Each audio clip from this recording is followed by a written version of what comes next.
Welcome to the deep dive. Today we're plunging headfirst into the world of the tyrant lizard forms, the Tyrannosauroidea. Right. And that name, it just brings up images of these huge, massive predators, right? Yeah.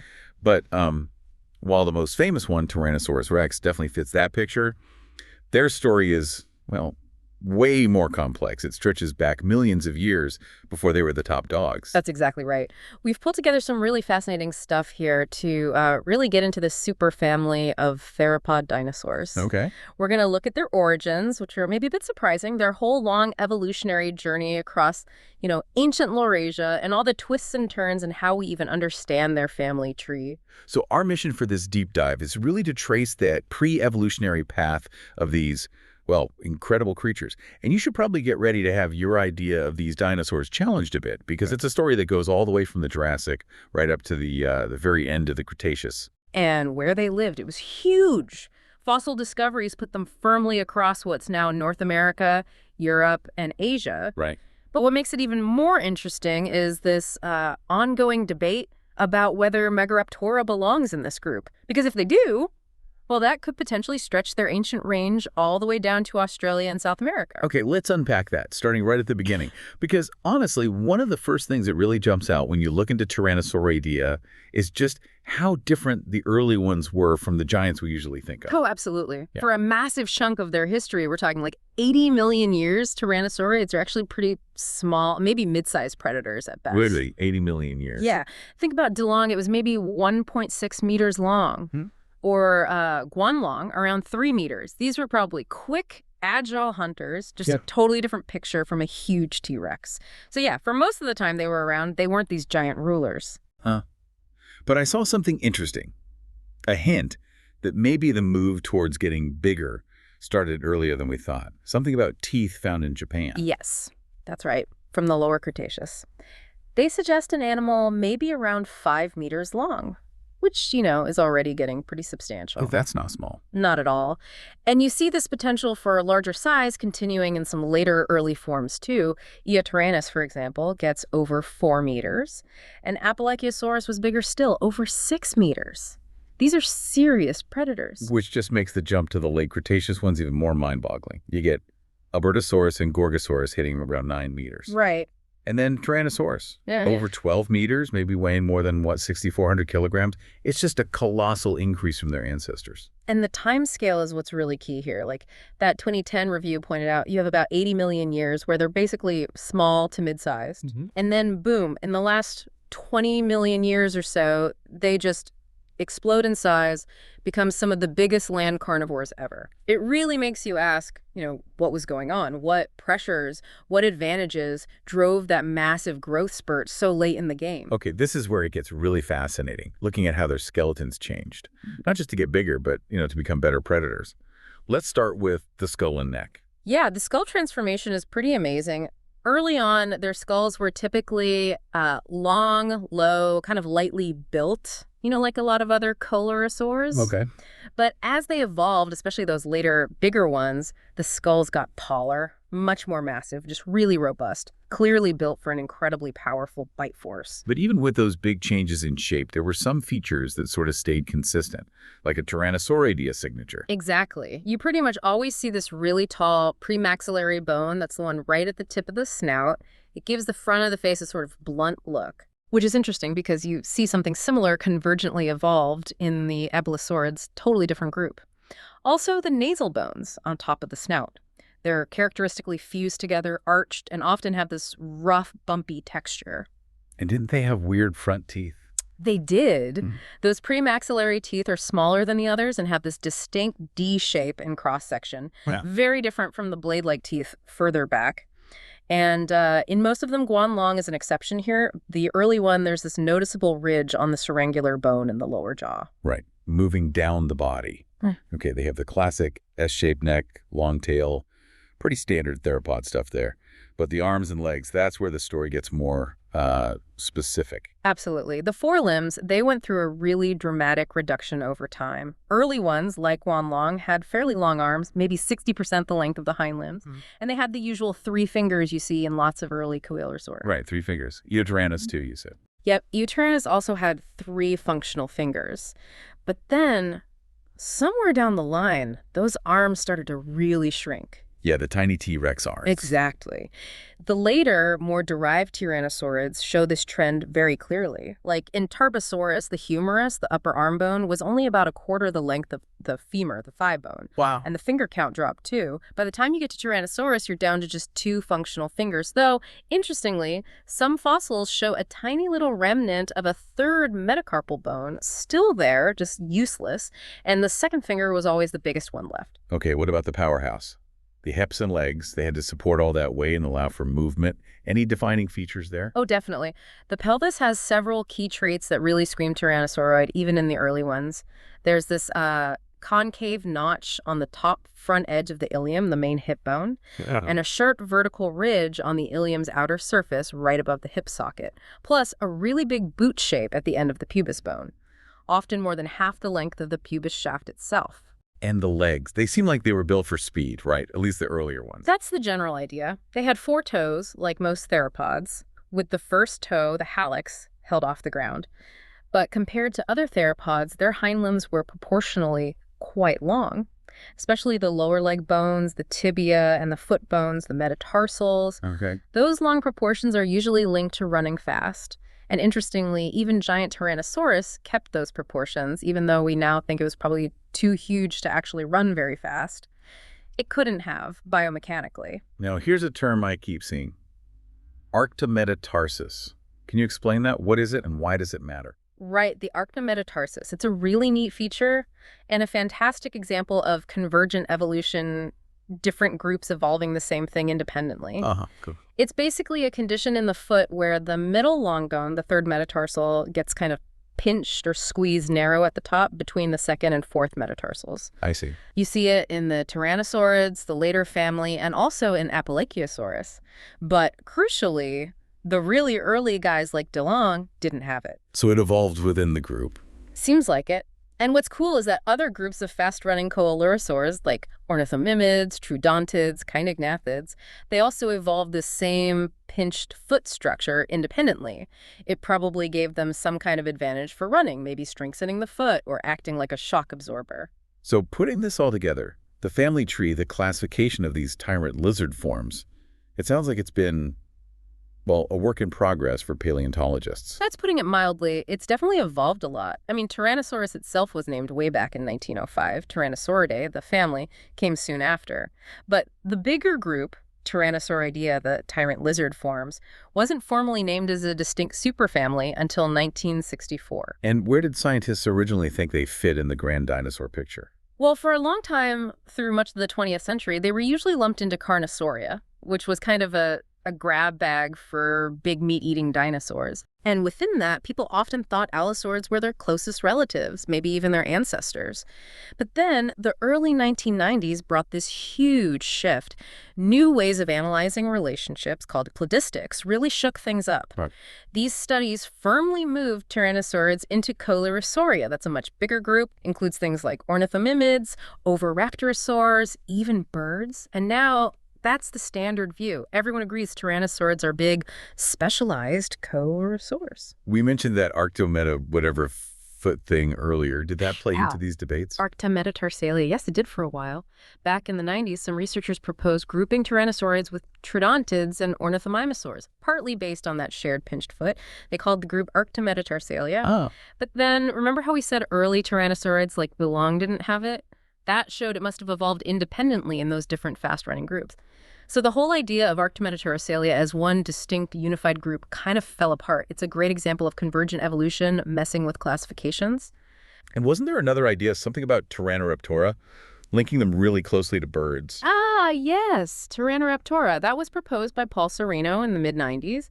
The idea was that tyrannosauroids were the sister group to Maniraptora. That's the group with dromaeosaurs, oviraptorosaurs, and birds. So closer to birds than to, like, the ostrich-mimic dinosaurs. Exactly. If true, it would make them very close bird relatives. But later studies and new fossils haven't really backed that specific arrangement up strongly. It's not the main view today. In fact, some more recent work, like a 2007 study, suggested Coeluridae might be their closest relatives. So the exact branching point is still debated. Okay, so if we look at the base of the Tyrannosauroid tree, Who are the key early players that help us understand how it all started? Guanlong is absolutely vital. It's the most basal one we know from good skeletons. Belongs to a family called Procerasauridae. These were generally smaller, often had crests. Right, the crested one. Yeah. Then you have others, often known from less complete stuff, like Stoxosaurus from the US, Aviotyrannus from Europe. Dilong, the feathered one from China, is seen as maybe a step more derived, a bit closer to the later giants than those Proceratosaurids. Okay. And then there's Dryptosaurus. It was known for ages from just fragments, kind of mysterious. But recent work puts it as a more basal Caranosauride, branching off before you get to things like Eotyrannus and Appalachiosaurus. And it seems like some names have kind of bounced around in the classification shuffle. Oh, definitely. Electrosaurus from Mongolia, it's a tyrannosauroid, but where exactly it fits is still fuzzy. Bagraton, Labokinia, also suggested members, but it's tentative.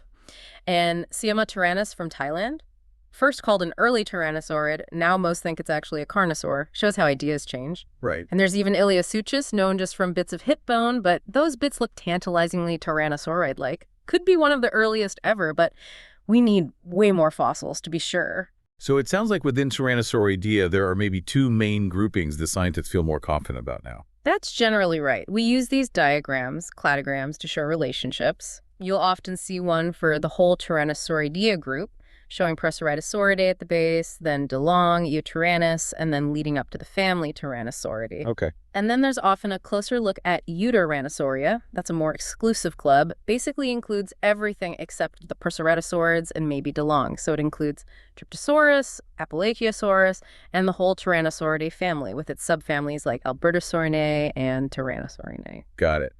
Now, what about Megaraptora? You mentioned them earlier as maybe being tyrannosauroids. Sounds like that's still up in the air. Megaraptora. Yes, their placement has been a real headache. Based on some early similarities, some researchers did propose they could be basal tyrannosaurids. It even led to ideas about a whole separate radiation of tyrant dinosaurs down in Gondwana, the southern continents. That would be huge. It would. But more detailed studies, especially looking closely at their hands and claws, have mostly shot that idea down. The current thinking, the consensus among most paleontologists, is that Megaraptora actually belong with the Allosauridae, a completely different branch of the theropod tree. So, probably not tyrannosaurids after all. Okay, so with this constantly evolving family tree, what does that tell us about where these dinosaurs actually lived, their geography? Right, phylogeography matching the family tree to the map. It's fascinating. There was a 2018 study by Delcourt and Grillo that actually proposed a potentially much wider early distribution. They suggested tyrannosaurids might have been in both Laurasia and Gondwana way back in the middle of Jurassic. Gondwana too, so southern continents early on. That was their suggestion. Their analysis even placed Santanaraptor from Brazil and Timimus from Australia, fossils that have always been a bit controversial as being more derived than Dilong. Wow, okay, that would really change the picture of their early spread. It absolutely would. Delcourt and Grillo also proposed these big subgroups. Pantyrannosauria for basically all non-Proceratosaurids, and then Eutyrannusauria for the generally bigger northern hemisphere ones, including Tyrannosauridae. They even made a map showing where these proposed groups lived based on the fossils. And I saw something more recent about Eastern North America specifically. Yes, a 2021 study by Brownstein really dug into the fossils from Appalachia, that was the eastern part of North America, cut off by a sea back then. And this research brought back Dryptosauridae as a valid family, distinct non-tyrannosaurid eutyranosaurs living over there. It really shows that Appalachia had its own unique evolutionary story for tyrannosaurids, separate from what was happening out west. So let's focus on the more certain locations. Their origins seem pretty firmly tied to Laurasia, the northern supercontinent, after its split from Gondwana. That's the general agreement now. The earliest ones we recognize, like Calescus from Siberia and Proceratosaurus from Britain, are Middle Jurassic. Then late Jurassic, you've got Guanlong in China, Stoxosaurus out west in the U.S., Aviotyrannus and Jurotyrant in Europe. So pretty widespread across the north early on. Okay, so they were all over the northern land masses then. How did their distribution change later? Well, the confirmed fossils suggest they mostly stayed northern, though those potential Australian finds keep that door slightly open for the early days. By the late Cretaceous, though, the really big successful ones, the Tyrannosaurids, are basically only found in North America and Asia. What about the early Cretaceous? Where do we find them then? Early Cretaceous gives us Eotyrannus over in England, and then several really important finds in China, DeLong, Sinotyrannus, and the big feathered one, Eutyrannus. Plus, we have teeth from that time reported from Utah and Japan. It sounds like the Middle Cretaceous is a bit of a blind spot for them. It is, yeah. The record gets pretty patchy. We have some isolated bits and pieces, teeth, bones from places like North America, Kazakhstan, Tajikistan. We do have a couple of better-known ones from Asia from this time, Timorlengia and Xiongwenlong. And Santanaraptor from Brazil is a maybe for this period. Oh, and Susquetirannus from the U.S. Southwest gives us a look at a mid-sized one right before the giants took over. And then, late Cretaceous, that's when the true tyrannosaurids really dominate North America and Asia. Exactly. The first undeniable tyrannosaurids show up in the Campanian stage, and we see this clear split. The Albertosaurinae subfamily seems to be North America only, but the Tyrannosaurinae subfamily, found on both continents. Yeah, and finding tyrannosaurids up in Alaska is really cool because it strongly suggests there was a land bridge connecting North America and Asia across the Bering Strait, letting them move back and forth. It's also interesting that some of the non-tyrannosaurids seem to hang on in Asia alongside the big guys, but not out west in North America. Yeah, things like Electrosaurus and maybe Bograton seem to have coexisted with tyrannosaurids over in Asia, suggests maybe a different ecological setup there. And that huge inland sea, the Western Interior Seaway, that split North America in two, that was key. It cut off the east, Appalachia, and it looks like some of those more basal types like Dryptosaurus and Appalachiosaurus survived over there, kind of like evolutionary leftovers right until the very end. We have to loop back to those debated Southern Hemisphere finds. Australia, South America, it's such a cool idea. Tyrannosaurs down there. It really is, but the evidence is still, well, debatable. That Australian pubis bone, NMV P186069, looked tyrannosauroidish at first, but later studies weren't so sure. Timimus, known from a thigh bone, Santanaraptor from Brazil, they've all been suggested as possible southern tyrannosaurs. But it's not certain. Far from it, for many scientists. The features used to link them are often pretty general features found in lots of different coelurosaurs, or they even look a bit like other groups entirely, like noasaurids. So, while you can't completely rule it out, the solid proof for tyrannosauroids running around the southern hemisphere just isn't really there yet. Okay, let's shift focus a bit from just bones. We're starting to learn some amazing things about their biology, their softer tissues, like this whole debate about their faces. Did T-Rex have lips? Ah, the lip debate. Yes, it's a really active discussion. One idea from Tracy Ford was that the rough, textured bone on their snouts, plus lots of little holes for nerves and blood vessels foramina, meant they had tight skin, maybe like a monitor lizard, sensitive, but no fleshy lips. Okay. But then a 2017 study on Daspiltosaurus suggested something different.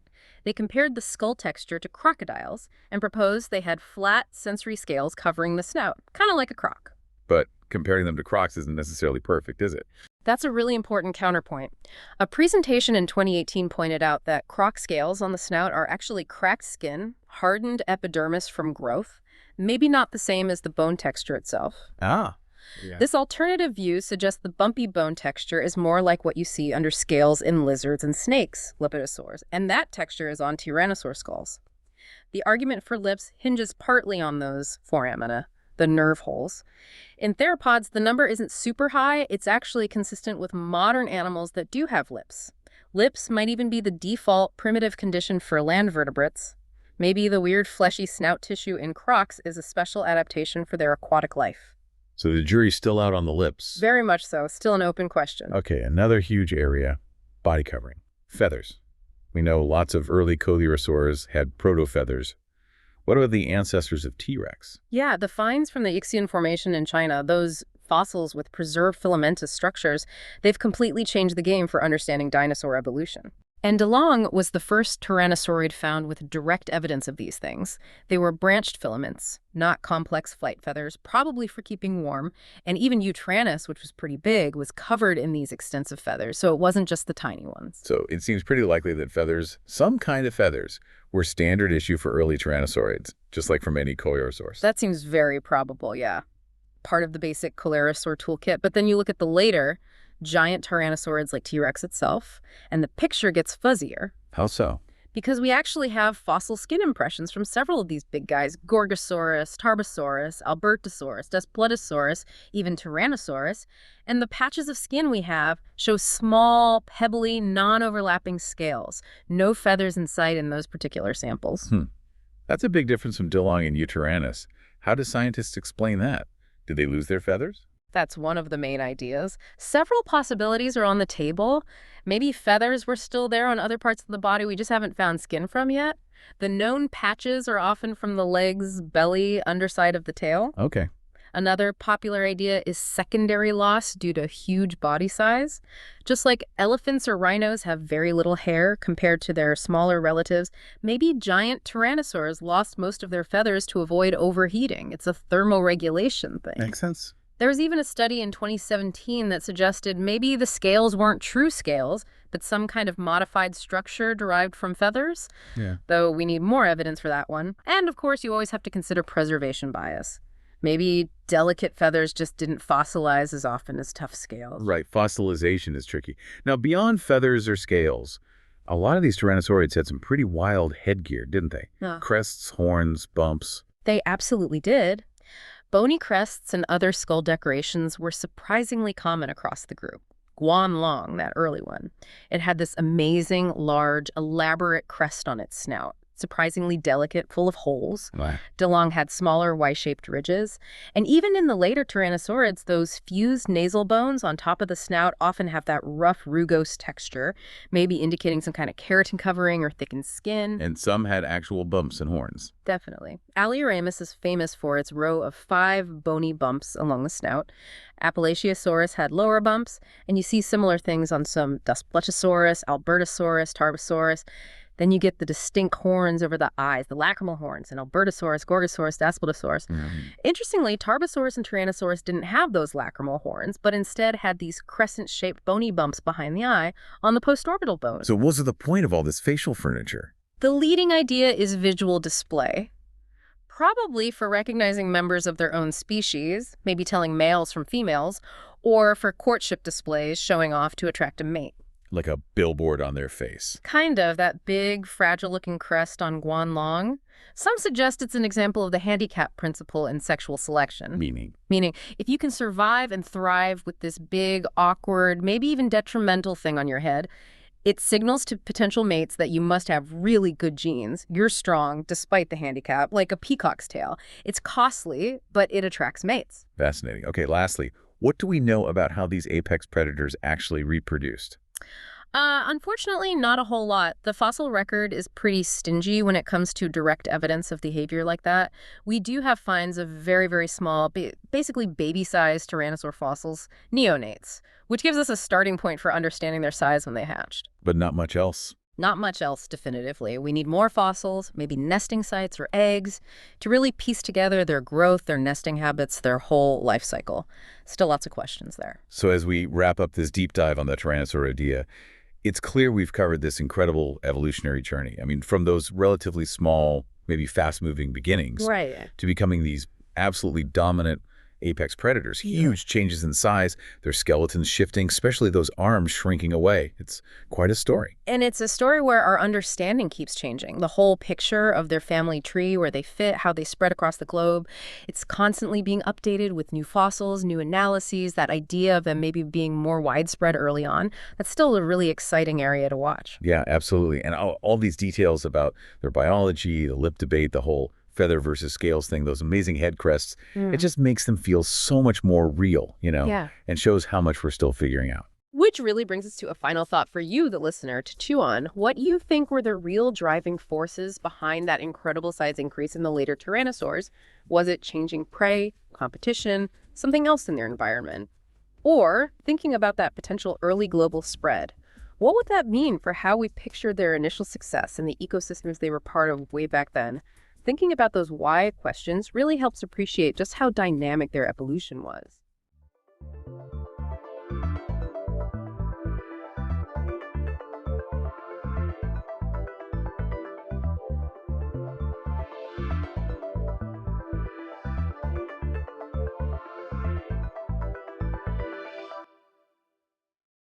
Think about those ancient sets of rules, the ones that just seem to stick around through history. What makes them last? Is it like a sense of fairness? Or maybe the complexity? Or just sheer power? It's a great question. And today we're digging into one of the most famous ones. The Code of Hammurabi. Exactly. We're diving into this Babylonian legal text. It's from around 1755 to 1750 BC. Okay. And what makes it such a big deal is, well, its size and how complete it is. It's the longest, best organized, and frankly, best preserved legal text we have from the ancient Near East. Wow. All written in Old Babylonian Akkadian and attributed to King Hammurabi himself. First dynasty of Babylon. And this wasn't just like written on papyrus or something fragile. This was meant to last, right? Oh, absolutely. We're talking carved in stone, a massive basalt stele standing 2.25 meters tall. That's huge. Imagine walking up to that. Right. And it wasn't always where it ended up. It started in Sippar, which is in modern Iraq, Mesopotamia. Okay. But then it went on a bit of a journey, taken as plunder about 600 years later, ended up in Susa, which is now Iran. So it got looted. Pretty much, yeah. War prize. Then nothing for centuries until, bam, 1901, rediscovered in Susa. Incredible find. Totally. And now, of course, it's in the Louvre Museum in Paris, a real icon of the ancient world. And it's not just text, is it? There's imagery, too. Yeah, that's right. At the very top, there's this relief carving. It shows Hammurabi standing before Shamash. Shamash, the sun god. The sun god, and crucially, the god of justice in Babylonian beliefs. So a very powerful image connecting the king to divine law. Makes sense. And then below that, you get the text. About 4,130 lines of cuneiform. Wow. But interestingly, it's not all laws. About a fifth of it is this grand prologue and epilogue, almost poetic. Like bookends. Exactly. Yeah. And then the middle part, the other 4/5, that's what we usually call the laws themselves. Okay, so our mission today, our deep dive, is to really unpack this thing, right? Figure out what it tells us and why it's still so significant. That's the plan. Get into the important bits, understand the context, and see why we still talk about it. All right, let's start with the man himself, Hammurabi. Who is this guy? What kind of king are we talking about? Okay, Hammurabi, he was the 6th king of Babylon's first dynasty. Ruled quite a while, 1792 down to 1750 BC. So, a long reign. Yeah, and he was a major force. He really cemented Babylon's power over Mesopotamia. He used, well, everything. Military strength, definitely. Diplomacy, yes. But also, some pretty clever, maybe even ruthless political maneuvering. How so? Well, it seems like he sometimes waited for rivals to weaken, like Rimsin of Larsa, who was getting old when Hammurabi finally conquered Larsa. And he wasn't shy about turning on former allies. Eshnunna, Elam, Marani, he betrayed them to expand his own empire. Okay, so a shrewd operator. Yeah. Maybe a bit treacherous. But the code itself, it talks about justice, right? Yeah. Preventing oppression. It does, and that's the fascinating part. Despite this, aggressive expansionism, his letters suggest he actually did care about his subjects' welfare. He did a lot of building projects, too. And the prologue to the code makes a big point of this. It says the gods literally chose him to prevent the strong from oppressing the weak. So he's crafting this image of himself as a just ruler. So was this totally revolutionary? Was he the first guy to think, hey, let's write down some laws? No, not at all. That's really important context. Hammurabi's Code wasn't the first law collection in Mesopotamia, not by a long shot. Oh. We know about earlier ones. There's the Code of Urnamu, the Code of Lipit Ishtar, the Lies of Eshnunna. These were written even earlier in Sumerian and Akkadian. Huh? And they were also attributed to kings. So writing down laws seems to have been, well, a thing kings did in that region, a tradition. So if there were earlier ones, why is Hammurabi's the famous one? Why does he get all the attention? Well, mostly because it was the first major one found by archaeologists in modern times. Ah, discovery. Yeah, and it was found in such good condition, relatively speaking. And it's just so monumental. That physical presence definitely helped cement its fame right from the start. Okay, let's get back to that physical presence, the stele in the Louvre. What else can we say about it? Well, like we said, 2.25 meters tall. The circumference is about 165 centimeters at the top, widening slightly to 190 at the base. So it tapers a bit. A little, yeah. And the relief carving, Hammurabi and Shamash, that's pretty big too, about 65 centimeters high, 60 centimeters wide. Wow. And when they found it, it was actually in 3 main pieces, but apparently it was quite straightforward to put back together. And you mentioned it ended up in Susa, Iran? How did that happen again? Plunder? That's the main theory, yeah. Proposed first by Shale, the guy who published it. The idea is an Elamite king, Shutruk-Nakhunte, grabbed it probably around 600 years after it was made, took it back home as a trophy. War trophy. Makes sense. And there's even physical evidence suggesting he might have planned to alter it. Down near the bottom, 7 columns of the laws were actually polished smooth, erased. The thinking is, maybe Shtriknahunte wanted to carve his own inscription there, claim it, you know? There's even speculation the beards on Hammurabi and Shamash in the relief might have been slightly recarved then. Huh. Ancient editing. Kinda, yeah. Or maybe it was just taken from Sippar, where Hammurabi was based later in his reign. But the Elamite plunder theory is pretty strong. So these things were valuable symbols of power even back then. Absolutely. But what's really cool is that loose steel isn't the only copy we have, not even close. Oh, really? Yeah, archaeologists have found pieces of over 50 other copies, tablets mostly, unearthed all across Mesopotamia, Babylon, Nineveh, Assur, other places. 50 copies. Yeah. And some of these copies are much, much later, like 1,000 years after the original steel was carved. 1,000 years. That's incredible staying power for a text. Yeah. What's that to tell us? It tells us it was hugely important, right? It seems like it became a standard text used in scribal schools to teach scribes how to read and write, and maybe about law and rhetoric, too. So, like, required reading for ancient bureaucrats. Kind of, yeah. And these extra copies are super useful for us today. They help fill in the gaps where the Louvre steel was damaged or erased. We can reconstruct almost the whole text because of them. Okay, this is where it gets really juicy. Yep. When they rediscovered this main stele in 1901, what was the reaction? What did scholars think? Oh, the reaction was huge. Overwhelmingly positive initially. People were just blown away. By what specifically? By the perceived fairness, you know? The idea of a clear rule of law existing so early, it seemed to show this incredibly complex, organized Babylonian society. Did they immediately start comparing it to other laws? Instantly. The big comparison right away was with the law of Moses in the Bible. Because of? The eye for an eye principle, lex talionis. Scholars saw that parallel, and it kicked off a massive debate about influence. Did this influence the Bible? Or vice versa? Or was it something else? I bet that causes stir. What about dating? Did they get that right initially? Actually, no. Early on, some scholars thought Hammurabi and the stele were much older, maybe even like 23rd century BC. Yeah. Later research, better dating methods, looking closely at the text itself, like the list of his achievements in the prologue, that all pushed the date much later, to the end of his reign, where we place it now. So what were some of those early enthusiastic reactions? You said they were blown away. Oh, yeah. Shale, the first publisher, called it a moral and political masterpiece. C.H.W. Johns said it was one of the most important monuments in the history of the human race. He talked about its humanitarian clauses and modernity of spirit. I praise. Definitely. John Ninley Prince said its discovery was the most important event in the history of Assyriology. Even someone like James Henry Breasted, who was maybe a bit more cautious, acknowledged the justice for the vulnerable, though he also pointed out some naive ideas from a modern view. And wasn't there some theory connecting Hammurabi to a biblical figure? Yeah, early on, people tried to link Hammurabi with Amraphel, mentioned in Genesis. That theory is totally discredited now, but it shows how much people were trying to fit it into existing frameworks. So, a real game changer for understanding the ancient world. Okay, back to the stele. The relief, prologue, laws, epilogue. Let's break down that relief at the top again. Hammurabi and Shamash. Right. So the standard view now is Hammurabi standing, respectfully, before a seated Shamash. Shamash has the horned crown, symbol of divinity, rays maybe coming from his shoulders. But you said that wasn't the first interpretation. No, interestingly, Shillett initially thought it was the other way around. Hammurabi seated, receiving the law from a standing Shamash, shows how interpretation can evolve. So what else could be going on in that scene?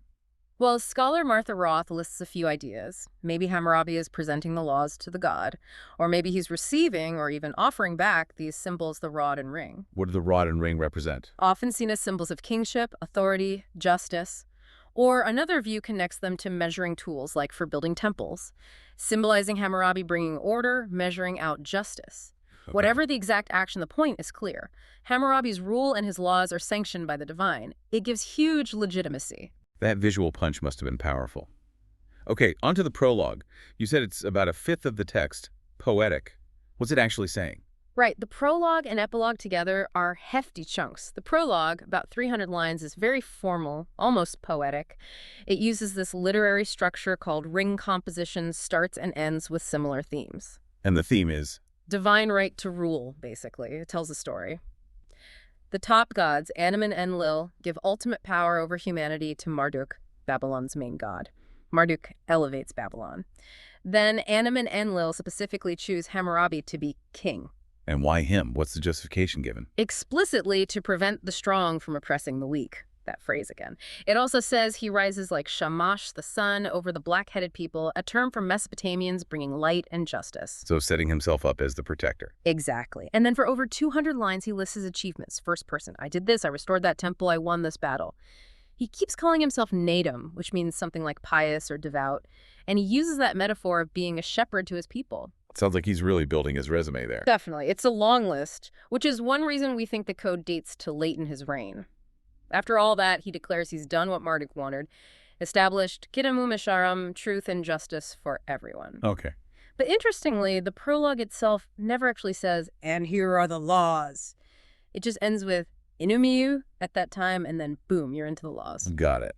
And then the epilogue mirrors this. Also poetic, but longer. Yeah, the epilogue is even longer, around 500 lines. Still poetic, but this one does talk about the laws. It starts, these are the just decisions which Hammurabi has established. Okay. He praises his own laws, his own just rule. And then there's this key part where he hopes that any wronged man who has a lawsuit can come to the stele, have the laws read out loud. So they can know their rights. Exactly, that this will make them praise Hammurabi and bring blessings on the land. So at least in theory, it was meant to be accessible. That's the claim, yeah. He also blesses any future king who respects the stele and the laws. But then most of the epilogue shifts gears. Me too. Curses. Really intense, detailed curses against anyone who ignores the laws, damages the stele, or tries to erase Hammurabi's name. Curses, like actual supernatural threats. Oh yeah, big time. This goes on for 281 lines. He calls on pretty much every major god, Enum, Enlil, Lil, Ea, Shamash, Sin, Adad, Ishtar, Nergal, you name it, and asks them to inflict horrible specific punishments. Like what? Give me an example. Okay. He asks the moon god Sin to decree a life for the offender that is no better than death. Constant groaning and mourning. He wishes for their life force to spill like water. He asks the storm god Adad to bring famine by withholding rain and floods. He asks Ea, the wisdom god, to make them stupid and confused. Wow. He wasn't messing around. Not at all. The sheer length and graphic detail of these curses really show how seriously he took this monument and his legacy. It's like a giant do not touch sign backed by divine fury. Definitely gets the point across. Okay, let's finally get to the main event. The laws themselves. Longest, best organized, best preserved. What's their structure like? The core structure is what scholars call casuistic law, basically a whole series of if-then statements. Not additional clauses. Exactly. If X happens, then Y is the consequence. We have this breakdown showing the range it covers everything from like false accusations and property crimes to land disputes, business deals, marriage, family stuff, assault, rules for builders and doctors, farming issues, even boat rental rates and slaves. Give us some examples. What kind of if-thens are we talking about? Sure. Okay, administration of justice. If a man accuses another of murder but can't prove it, the accuser gets executed. Harsh. If someone breaks into a house, they're executed and basically hung up at the point of entry. Grim. Any list grim ones? Well, maybe. Land law. If a farmer is in debt, but a storm or flood ruins his crops that year, he doesn't have to pay his creditor back that year. Gets a break. That actually sounds reasonable. It can be commerce. If a traveling merchant gives goods to an agent to sell and the agent loses money, the agent only has to pay back the original capital, not cover the loss. Okay. Family. Adoption was covered. If you adopt a baby and raise it, the birth parents can't just come back later and demand the child back. Interesting. What about assault, the famous one? Right, lex talionis. If one Oweelam that's like a member of the free upper class blinds another Oweelam, then his own eye gets put out. Eye for an eye, literally. Literally. Professionals, if a builder builds a shoddy wall and it collapses, he has to rebuild it properly at his own cost. Makes sense. Agriculture. If your ox gores someone while just walking down the street, apparently no legal claim against the owner. It happens. Huh? And yeah, specific rental rates for boats are listed. And for slaves, if a slave denies their master and it's proven, the slave gets their ear cut off. Ouch. It really does paint a picture of their society, warts and all. Okay, now the big debate. Yeah. Why? Why did Hammurabi commission this? What was his actual purpose? Right. This is where modern scholarship gets really interesting, especially since about the mid-20th century. The oldest view, the sort of default assumption, was the legislation theory. Meaning it was just laws, like Yeah. a modern law code. Exactly. that it was meant to be a comprehensive set of rules actively enforced in courts, like the Code of Justinian or the Napoleonic Code, just much earlier. What's the evidence for that view? Well, the structure seems organized. It uses the word denotum, which seems to mean laws or judgments, and one ancient copy actually calls the text a imdat shurim, a royal decree. So some textual hints. But you said there are problems with that theory, Yeah. big ones. Yeah, really significant ones. First, it leaves out huge chunks of Babylonian life, like where are the rules for shepherds? They were vital. Second, some laws cover really weird, maybe improbable situations like threshing grain with goats. Were people really doing that often enough to need a law? Third, the format is only if dot then. No general commands like thou shalt not kill. And the biggest problem, we have tons of actual legal documents from the time contracts, court records, and they almost never mention the Code of Hammurabi or any code like it. They don't cite it. Nope. And worse, many of the judgments recorded in those documents actually contradict what the code says should happen in that situation. Okay, that's a pretty big nail in the coffin for the simple legislation idea. So what's theory number 2? The law report theory. This suggests maybe the code isn't legislation for the future, but a record of past decisions, kind of like case law summaries. Abstracted examples of rulings. Sort of. The if-then format could fit that. But again, problems. We don't have many clear links between code laws and specific known cases. And actual Babylonian court records usually go into way more detail about the specific facts of the case. They don't usually state abstract principles. Plus, those records rarely argue about points of law. They mostly just establish facts. So, also not a perfect fit, which leads to the third idea, the one gaining ground. Right, the jurisprudence theory. This one suggests the code wasn't primarily meant for direct enforcement or as case summaries, but more as a scholarly work, an abstract treatise about justice, about how judgments should be made. Like a textbook for judges. Yeah. Or a philosophical statement. Kind of both, maybe. Think of it like other Mesopotamian scholarly lists, lists of omens, lists of gods, king lists. They were organizing knowledge, creating paradigms. This theory sees the code as doing something similar for law.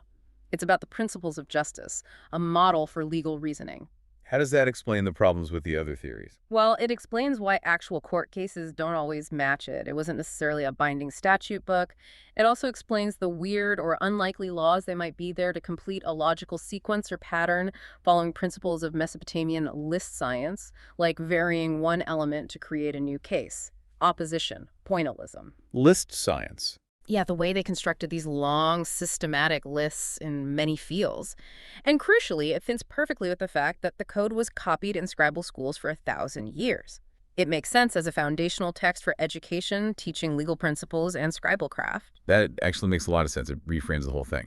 So, okay, whatever its exact purpose, what underlying ideas about justice or society can we pull out of it? Several key things jump out. We've hit lex talionis, eye for an eye, already. That's definitely there, especially between social equals. Right. Then there's the really clear social hierarchy. The law was not equal.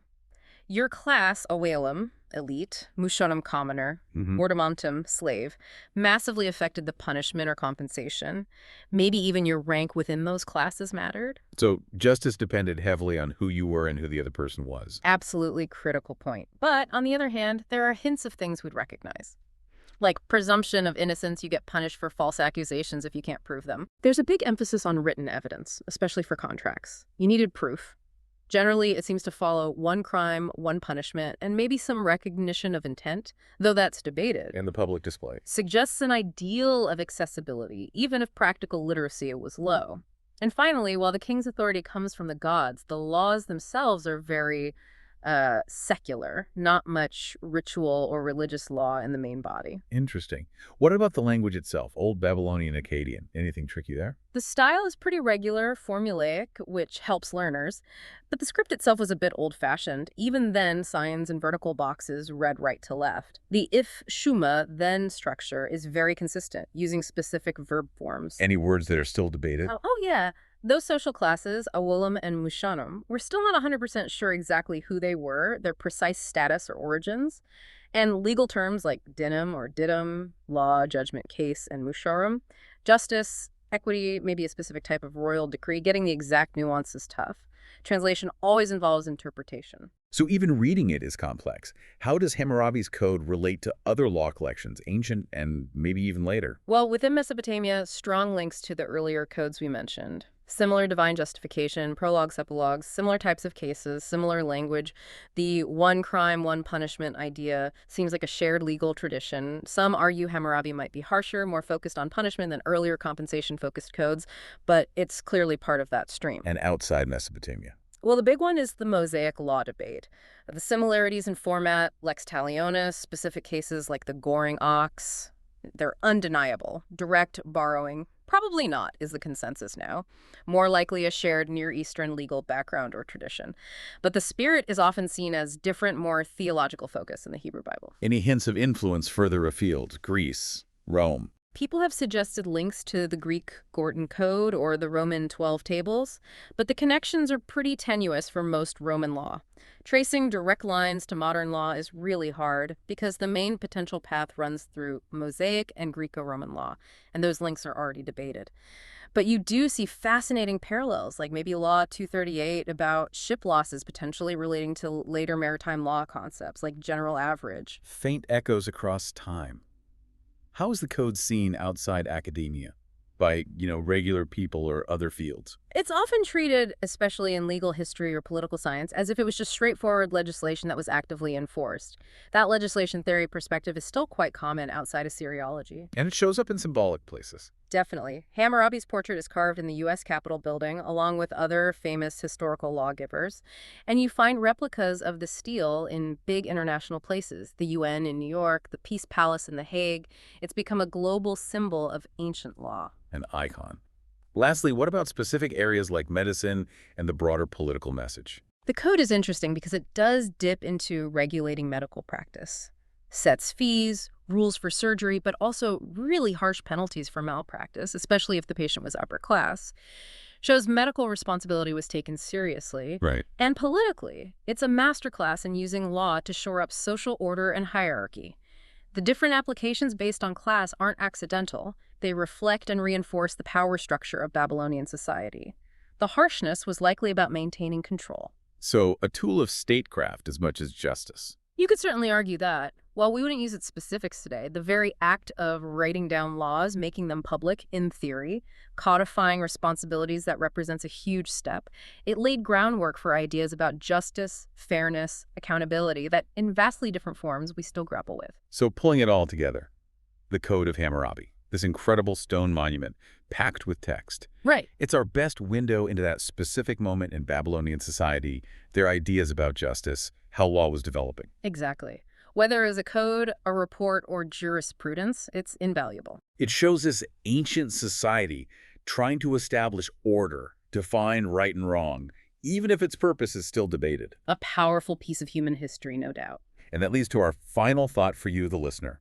Given these different theories, legislation, law report, jurisprudence, what do you think Hammurabi was really trying to achieve with this massive public declaration? Was it about day-to-day ruling, recording the past, or shaping future understanding? And maybe more fundamentally, what does this nearly 4,000-year-old monument tell us about the relationship between law, power, and society itself, even today?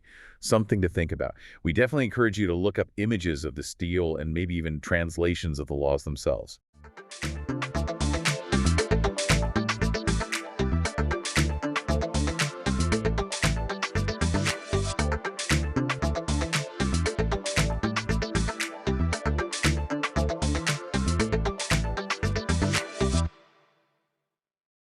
Welcome to the Deep Dive.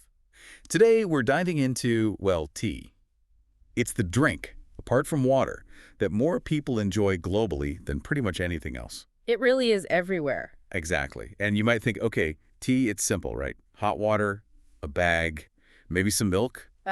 Straightforward. But based on the information we've gathered, especially looking at, the incredibly detailed Wikipedia sources on tea, we're about to uncover a story. It's got history, origins, cultural impact. It's way more complex and honestly surprising than you might think. Yeah, prepare to be a bit amazed by just a simple cup of tea. It's fascinating how the words themselves, te, cha, chai, tell a story even before you get to the plant. Okay, let's unpack that, the words for tea. Our sources say they mostly fall into those three groups you mentioned. te, chai, and chai. It's like a linguistic fingerprint of trade routes. Precisely. It maps how tea spread. The English word tea, for instance, which really took hold in the 17th century, that came mostly via sea routes. Right, from the Dutch te, or maybe Min Chinese te, coastal trade. Exactly. But cha, that word actually popped up in English even earlier, back in the 1590s. Ah, through the Portuguese. Hmm? Because they were trading in Macau, picking up the Cantonese sound. You got it. So different routes, different words arriving at different times. And then chai, often associated now with spiced milk tea. Yeah, but the word itself also comes from cha. It's the northern Chinese pronunciation that traveled overland. Overland, so through Central Asia, Persia. Right. It even picked up a Persian ending along the way. So these three words, seemingly different, are all connected, tracing back centuries of movement. It makes you wonder, what was the very first word? Is there any clue? Well, there's some speculation, nothing definitive, about a really ancient Austroasiatic root, la, meaning just leaf. Just leaf. Wow. That would be something connecting it right back to the plant itself. It hints at a really long relationship. Which brings us to the plant itself, Camellia sinensis. Where did it actually come from? Okay, botanical origins. It's native to East Asia, we know that much. Yeah. But the exact starting point. The consensus points towards the region near the source of the Irrawaddy River, kind of the intersection of northeast India, Myanmar, southwest China. And from there it spread out. Yeah, like a fan into southeast China, Indochina, down into Assam. We're talking a specific zone, roughly latitude 29 down to 11 north, longitude 95 to 120 east. So Nagaland, Manipur, Mizoram, across to Zhejiang in China, and south into Burma, Thailand, Vietnam. That's quite an area. It is, and it wasn't just one uniform plant. There are distinct varieties that evolved. Right, like the sinensis variety and the Assamica variety, big differences. Definitely. Camellia sinensis var. Sinensis, that's your classic Chinese small leaf tea. Its wild origins are a bit murky, maybe southern China, possibly some hybridization we don't fully understand yet. And this one tends to be, what, more delicate, grown higher up? Generally, yes. Think finer green and white teas. Then you have Camellia sinensis var, Assamica, the Assam type. That was more complex, multiple origins. Seems like it. Possibly two different parent groups in Yunnan, China. And there's evidence it even mixed with another species, Camellia thaliensis, down there. And this gives us the bigger leaves, more robust flavor. Usually, yes. Often the basis for black teas. And then there's the Indian Assam type, also var Assamica. Okay, so another Assam type. How's it different? Genetically, it's close to the Assam tea from western Yunnan, suggesting maybe a common ancestor where China, Burma, and Tibet meet. But it also developed on its own. Looks like it. It has unique genetic markers, so probably an independent domestication event. And it might have hybridized a bit with Camellia pubicosta. It's like tracing a family tree back thousands of years. Do we have any idea when these splits happen? We do have estimates. The divergence between the main Chinese small leaf type and the Assam lineage seems to go way back, like 22,000 years ago. Wow, that lines up with the last ice age, the last glacial maximum. Exactly. Suggests climate shifts played a big role in their evolution. But the split between the Chinese Assam and the Indian Assam types, much more recent, around 2,800 years ago. Incredible. So this plant has been around. People have known about it for millennia. But drinking it, that wasn't the first thing people did, right? Not at all. For centuries, people in East Asia actually ate tea leaves. Raw, cooked in soups, even fermented and chewed like a quid. A completely different way of using it. So when did the drinking start? Well, Yunnan is often suggested as a place where medicinal use might have started. People may be noticing its effects. And Sichuan seems to be where boiling the leaves to make a concentrated liquid really began. Right, that's a key shift. From food or folk medicine to an actual beverage, maybe initially for the bitter taste or the stimulating effect. And then there's the legend of Shennong. Ah, yes. The mythical emperor, 2737 BC, supposedly discovered tea when leaves fell into his boiling water. Classic origin story. Probably symbolic, which shows how important it became in Chinese culture. What about actual records? Early texts, like the Shijing, mention a character tu. It might have meant tea or maybe just any number of bitter vegetables. It's a bit ambiguous. Hard to be sure. But we do have records of the Ba people in Sichuan giving tu as tribute to the Zhou king. So it was valued. And later, the Qin dynasty conquered the Bakan Shu and supposedly picked up tea drinking from them. Like war spoils, but cultural ones. Something like that. There's even a note from a Qin general, Lu Kun, asking for real tea, suggesting they knew about different qualities by then. But the real smoking gun, the physical evidence. That came much later, archaeologically speaking. In 2016, they found actual tea residue, identified as camellia, in the tomb of Emperor Jing of Han. Emperor Jing, that's 2nd century BC. Yes, concrete proof tea was being consumed, at least by royalty, way back then. Amazing. And the first mention of boiling tea. That pops up in a text called The Contract for a Youth by Wang Bao from 59 BC. It's mentioned pretty casually, like it was a normal thing to do. So it was becoming part of daily life, at least in some areas. Seems so. Yeah. And around the same time, we get the first record of actual tea cultivation on Meng Mountain near Chengdu. People weren't just foraging anymore, they were farming it. Then fast forward to the 3rd century AD, the physician Watuo writes that drinking bitter tea helps you think better. Reinforcing that connection to mental clarity we still associate with tea today. But it wasn't everywhere in China yet, right? It was more of a southern thing initially. Absolutely. Before the Tang Dynasty, it was primarily a southern Chinese practice. Apparently, northern aristocrats weren't keen at first. They preferred yogurt. Yogurt over tea. Funny how tastes change. Isn't it? But then came the Tang Dynasty, and boom, tea exploded in popularity. Right. That's when it spread all over China and also out to Korea, Japan, Vietnam. Became huge. Definitely the golden age for tea. And a key figure was Lu Yu, who wrote the classic of tea in the 8th century. The tea Bible, basically. Pretty much. It wasn't just instructions. It was about the whole art and philosophy of appreciating tea. And the way they prepared it changed, too. Not just boiling leaves anymore. Tang Dynasty had tea bricks. Yeah, they steamed the leaves and pressed them into cakes or bricks. Easier for transport and storage back then. Then the Song Dynasty shifted to loose-leaf tea. Right, which feels more familiar to us now, easier to brew individual portions, perhaps. And a huge leap came in the Yuan and Ming dynasties, pan-frying or air-drying the leaves. That was crucial. It stopped the oxidation process. That's how we got green tea. An accidental discovery, maybe, that opened up a whole new world of flavor. And then oolong came along in the 15th century. Deliberately, partially oxidized. Exactly. Bruising the leaves, letting them oxidize just so, creating that amazing range between green and black tea characteristics. And black tea, which became so popular in the West, that's fully oxidized. Right. Let the enzymes do their work completely before drying. And sources even mention yellow tea appearing during the Ming Dynasty. Maybe a slight hiccup in green tea processing that created something unique and mellow. It shows so much experimentation, even accidents, leading to the variety we have. So how did tea get from East Asia to, well, everywhere else? The 16th century seems key for Western contact. Priests, merchants in China encountered it, calling it cha.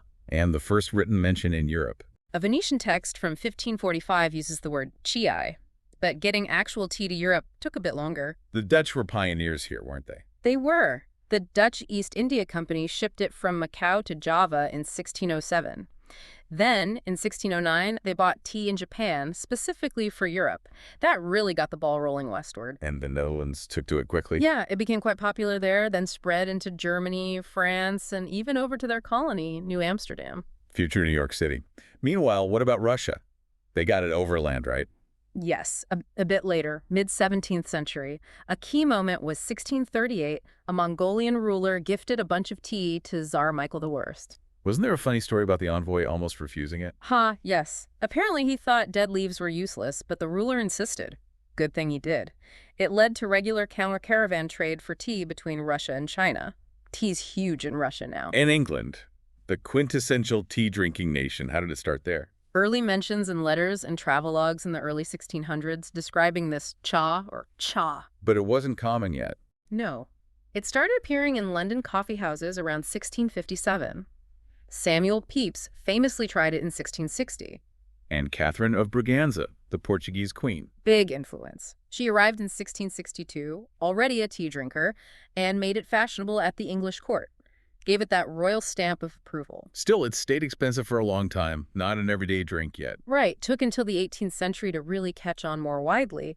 And interestingly, the English really went for black tea, adding milk and sugar, which overtook green tea in popularity around the 1720s. And the high price led to smuggling. Oh, absolutely. A massive illicit trade in the 18th century, which, ironically, probably made tea more available to more people. Until the government slashed the tax in 1785. Exactly, that undercut the smugglers. But even then, it was still a bit of a luxury in Britain and Ireland initially. So when did it become the everyday affordable drink? Really the late 19th century, largely thanks to imports from British-run plantations in India becoming cheaper and more plentiful. That's when it truly became the drink of the masses. It's amazing how a drink could drive so much history.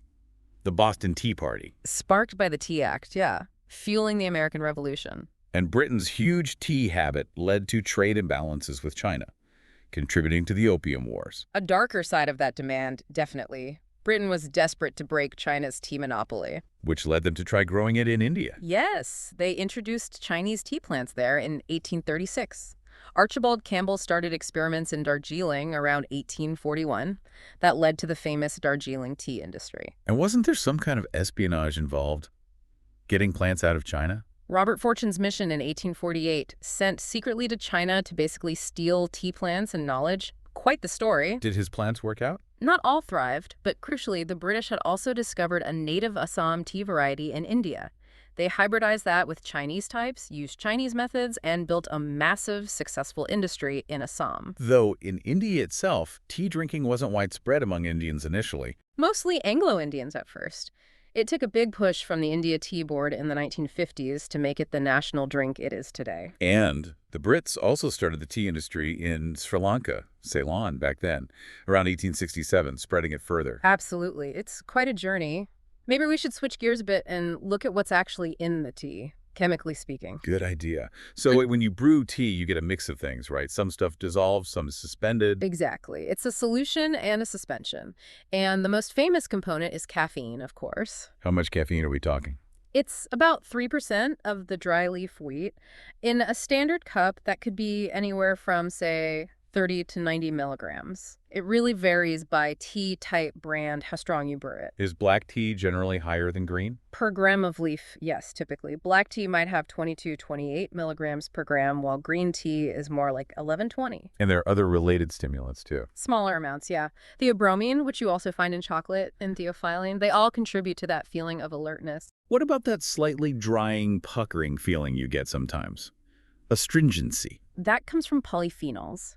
They're actually the biggest chunk of the leaf's composition, maybe 30, 40%.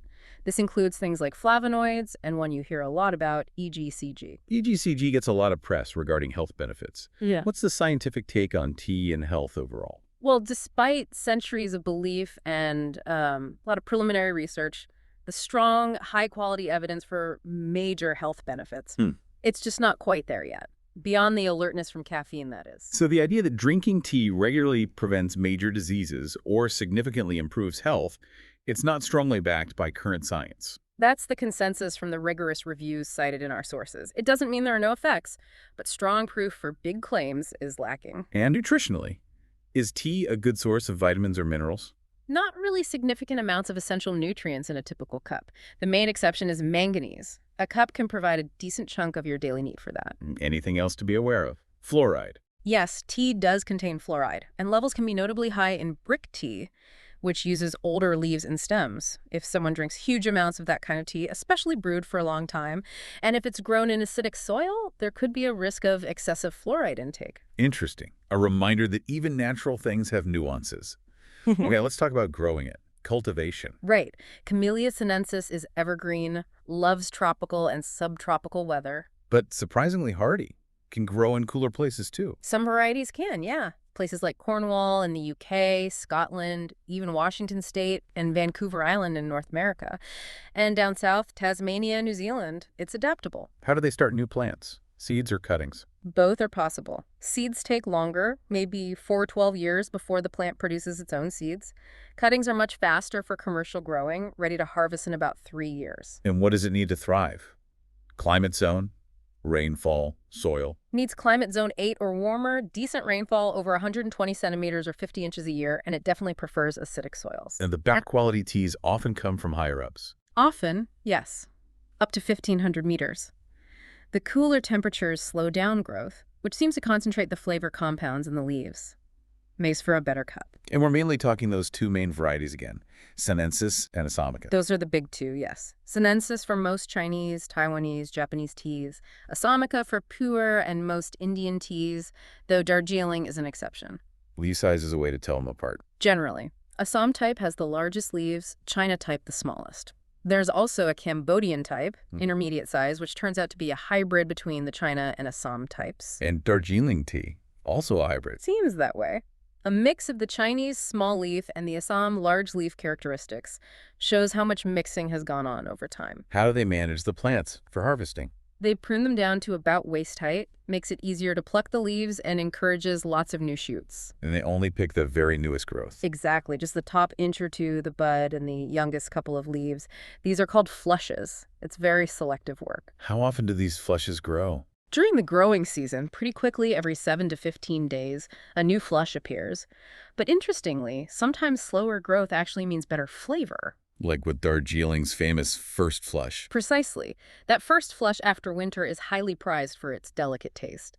But then for Assam, the second flush, called tippy tea for its golden tips, is often considered superior, richer. And growers have to deal with pests and diseases too, I assume. Oh, yes. Mosquito bugs, caterpillars, various fungal diseases. It's a constant battle, like any farming. So, from the field, where is most tea actually produced globally? Primarily Asia and Africa, smaller pockets in South America and around the Black and Caspian Seas. Who are the biggest players? As of 2022 data, China is way out in front, almost half the world's production. Then India with about 20%. Kenya and Sri Lanka are major players too. Those four make up over 80% combined. Any other notable producers? Turkey and Vietnam are significant, and you have smaller niche producers like the Azores and Portugal or Georgia. And the total amount must be huge. Almost 30 million tons in 2022. That's a lot of tea leaves. Once it's harvested and processed, how do you keep it fresh? Storage is key, right? Absolutely. Black tea generally lasts longer than green tea because it's more oxidized, more stable. But some teas are best fresh, and others improve with age. Exactly. Some delicate flower teas might fade fast, maybe only good for a month. But then you have pu'er, which can get better and more complex over many years. So what are the general rules for storing tea? Keep it away from the enemies. Heat, light, air, and moisture. An airtight container stored at room temperature, away from sunlight and strong odors, is best. How long can you expect it to last? Depends on the tea. Black tea in a sealed tin, maybe up to 2 years. Green tea, usually less than a year to get it at its best. Tightly rolled teas like gunpowder keep longer than open leaf styles like chunmi. Any tricks to extend the life? You can use things like desiccant packs or oxygen absorbers. Vacuum sealing helps. Some people refrigerate green tea, but you have to be careful about condensation when you take it out. Okay, so storage matters. But the biggest factor in what tea becomes is the processing, right? Especially oxidation. That's the absolute core of it. How much the leaves are allowed to oxidize after picking determines which of the main categories the tea falls into. Let's run through those 6 main types again. First, white tea. Minimal processing, just withered and dried, unoxidized, very delicate. Yellow tea. Also unoxidized initially, but it goes through a unique slow drying or smothering step that allows it to yellow slightly, gives it a smooth, mellow character. Green tea. Also unoxidized, but the process is stopped quickly, usually with heat, pan firing, or steaming, preserves the green color and grassy notes. Oolong, the in-between category. Right. Wilted, bruised, and partially oxidized. This is where you get a huge range of flavors depending on how long they let it oxidize. From light and floral to dark and roasty. Black tea, the Western favorite, often. Fully oxidized. Wilted, often rolled or crushed to encourage oxidation, then dried, gives it that dark color and robust flavor. Though, interestingly, in Chinese, it's called Hongcha red tea. Right, based on the liquid color. And the last one, post-fermented or dark tea. This is where green tea undergoes a secondary process, microbial fermentation or aging, like composting. Pu'er from Yunnan is the famous example. This is what the Chinese call haicha black tea. Confusing, I know. So oxidation starts naturally once the leaf is picked and damaged. Yes, enzymes kick in. Processing is all about controlling that enzymatic reaction. Heat stops it. For black tea, they let it run its course before drying. And getting the moisture levels right during processing is crucial. Absolute critical. Too damp, and you risk mold or bacteria. It has to be carefully managed. But processing isn't always the final step before it reaches us, is it? blending flavoring. Exactly. Teas are often altered after the basic processing, blending different batches or types for consistency or taste, adding flavors or scents, even decaffeination. And then we add our own things, milk, sugar, lemon. Right. Blending is huge in the industry. Think English breakfast or Earl Grey. Those are specific blends, sometimes with added flavoring like bergamot oil and Earl Grey. How do they add scents? Like for jasmine tea. Traditionally, by layering the tea leaves with fresh jasmine blossoms overnight, the tea naturally absorbs the fragrance. Or they might use flavoring agents directly, like adding dried ginger or spices. And the milk and tea thing, mostly a European tradition.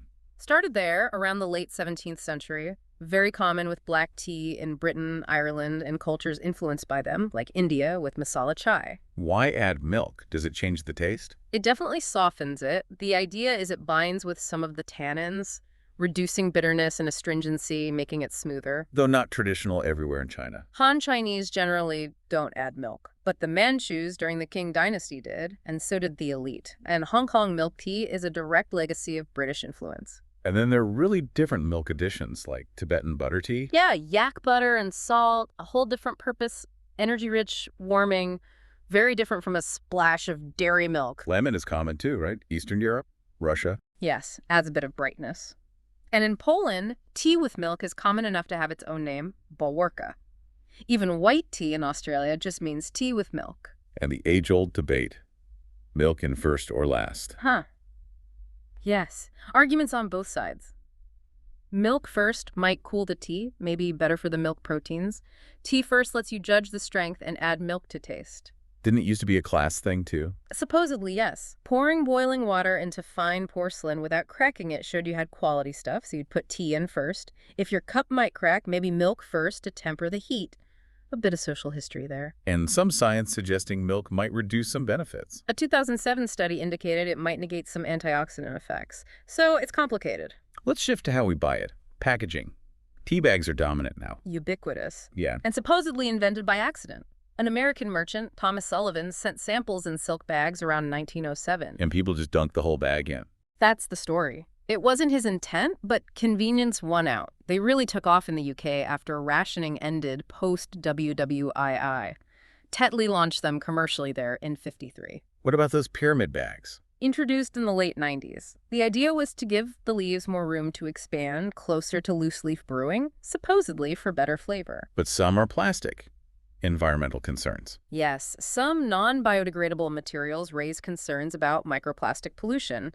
A trade-off again? Of course, there's always loose leaf.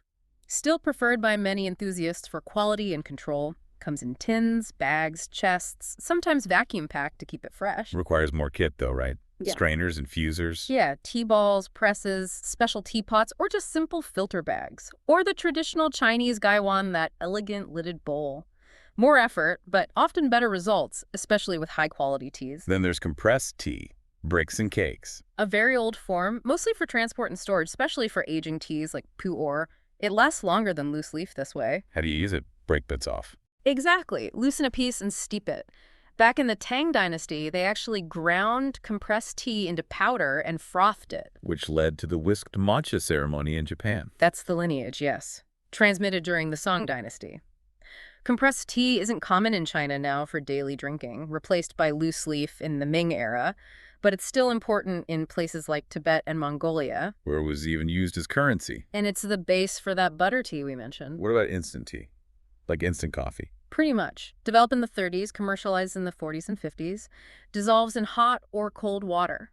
Often has sugar and flavorings added. Though maybe not always the best taste, historically, that WWII ration pack story. Yeah, the early versions apparently weren't great. Scummy and poor flavor, according to the soldiers. Hopefully it's improved since then. And finally, ready-to-drink bottled and canned tea. Very popular, especially in Asia and the US. Canned tea started big in Japan in '81. Bottled tea emerged commercially in Indonesia in '69 and scaled up in Switzerland in '83. Ultimate convenience. Tea isn't just a drink, though. It's woven into culture. Deeply. Think of formal tea parties or the intricate tea ceremonies in China and Japan, gongfu, chanoyu with specific tools, movements, a whole philosophy. And in the UK, it's Yeah. just standard practice. Hugely. Most people drink it daily. Offering tea is basic hospitality. Cafes, tea rooms, the whole ritual of afternoon tea, cream tea in the Southwest. It's ingrained. Ireland, too. Surprisingly high consumption per person. Second highest in the world at one point. They like it strong, often specific Irish breakfast blends with plenty of milk. What about Turkey? Absolutely central. Highest per capita consumption often. It's the main hot drink, grown locally near the Black Sea, drunk throughout the day. And Russia, with the samovar tradition. Yes, long history there too. Tea is key to social gatherings, hospitality. The samovar keeps the water hot for ongoing tea making. Pakistan, both black and green tea. Yes, sabz chai, black, and kawa, green. Milky, sugary chai is common daily, but they also have salty butter tea in the north. Lots of variety. Indi chai's king, right? Definitely. Masala chai made with milk, spices, sugar, served everywhere, offered to all guests, often in small cutting glasses from street vendors. It's ubiquitous. Iran. Tea with candy. Yes, often served with rock candy, ganan, held in the mouth while sipping. Tea houses, chai khans, are important social hubs. They grow tea near the Caspian Sea, too. And Burma has pickled tea. Lapet. That's unique. They drink tea too, but lapet, fermented tea leaves eaten as a savory salad with nuts and things, is a national dish. Really different. Mali's three-stage tea ceremony sounds symbolic. Strong like death, pleasant as life, sweet as love.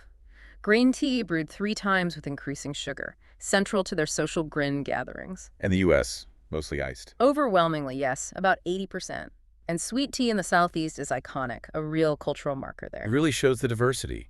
Shifting to economics, it's the most popular manufactured drink globally. By volume, yes. More than coffee, soft drinks, alcohol combined. Quite amazing. And production varies from huge plantations to small gardens. Right.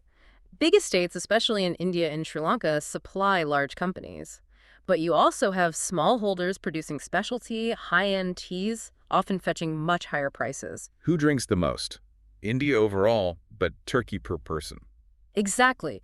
India's huge population means it consumes the most total tea, but Turkish people drink the most per individual, on average. And there's a growing focus on certification now. Fair trade, Rainforest Alliance. Definitely. Consumers are increasingly looking for assurances about environmental sustainability and fair labor practices. Has that certification grown much? Significantly, our sources note rapid growth between 2008 and 2016, reaching almost 20% of total production being certified. Major brands are now offering certified lines. It's not all smooth sailing, though. There are issues in the industry. Safety concerns. Sometimes, yes. There have been reports finding residues of banned pesticides in some commercial teas, which raises safety questions. And fraud can be a problem. Like any valuable commodity, yes. Things like substituting cheaper tea, adding undeclared colors or flavors, misrepresenting the origin or harvest time. Especially with powdered teas, it's easier to adulterate. And labor issues persist, too. Sadly, yes. Reports of child labor in some African tea-producing countries and ongoing issues with harsh working conditions and very low wages on some plantations. These remain serious challenges. Wow. So, wrapping this all up, it's clear tea is so much more than just leaves and hot water. Absolutely. We've traced it from, ancient jungles and maybe even chewed leaves through dynasties and empires across ocean. To becoming this global phenomena expressed in countless cultural forms, from complex ceremonies to a simple, comforting mug. And touched on the science, the economics, the challenges too. It's world in a cup, really. It truly is. So maybe the next time you brew a cup, just pause for a second. Think about that incredible journey, the history, the millions of hands involved over centuries, all culminating in that simple act. Makes you appreciate it a bit more. Definitely. And it makes you think. What other everyday things in our lives, things we take for granted, have these incredibly deep, complex stories hidden inside them? Something to ponder. For sure. Keep exploring. Thanks for joining us on this deep dive into the world of tea.